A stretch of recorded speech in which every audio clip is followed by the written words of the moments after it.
Wild Hearts is Koei Tecmo's take on a game genre that is considered as Capcom's monopoly, monster hunting. So how good is this game? Namaskar friends, welcome to Illegal Desi. Let's find out.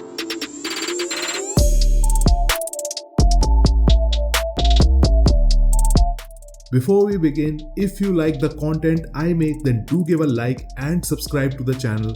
It really helps out. As always, your feedback is welcome down in the comments below. The plot of Wild Hearts is very basic. In fact, it looks very similar to any Monster Hunter game that you might have played.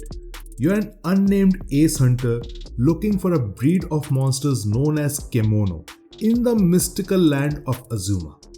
As you will come to know, there are a wide variety of Kemono, some that are friendly while others can control nature.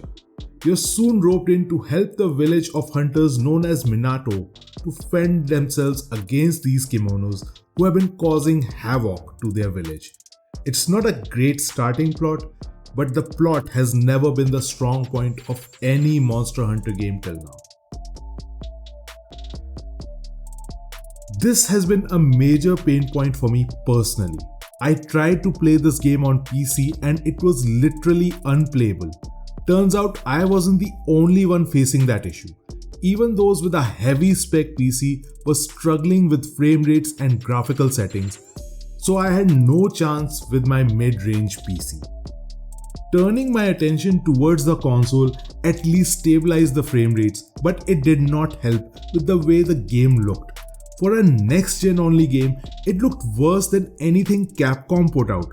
Mind you, Capcom's recent game MH Rise was initially launched on the Switch, and the other big Monster Hunter game, Capcom's Monster Hunter World, was for the PS4 and Xbox One, and yet the overall environment looked worse in Wild Hearts, a current gen only game. Prioritizing graphics over performance somehow made things worse, as Wild Hearts clearly looked to run under 30 FPS with no noticeable change in the graphics. Here is where a lot of things take turn for the better.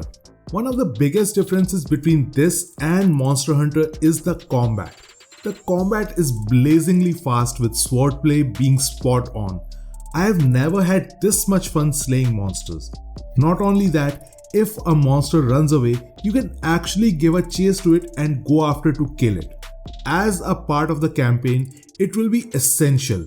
Just know this much, the AI is unforgiving and more grindy on single player. The game is at its best and finest on co-op with a few friends, but that was expected from a Monster Hunter style game. Next up is the Karakuri construction mechanism. You are one of the few to carry an ancient tech known as the Karakuri.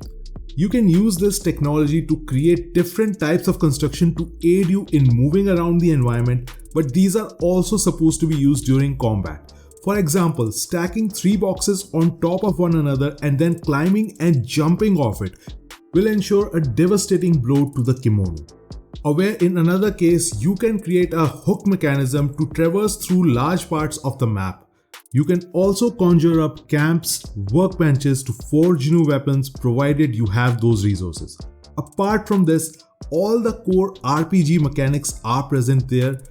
A detailed character creator, armor and weapon options, though a lot of the good armor and weapons will come to you in the middle of the game. Even some of the best Karakuri will not be there till you've played a decent chunk of the game.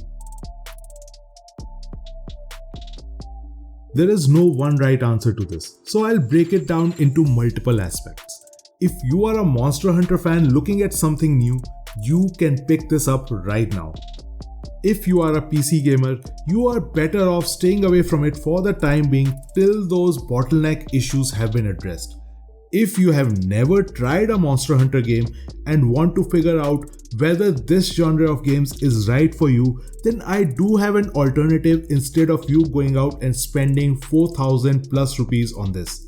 You can pick up MH Rise on Xbox and PC via Game Pass and MH World on the PlayStation via PS Plus and try those games first to see whether or not this type of game is for you. It will also give you enough time for the developers to patch things in and hopefully have a better product than what it is right now. All in all, you'd be better off picking this up sometimes in the future than right now. Anyways guys, that's gonna do it for this video and I will see you in the next one.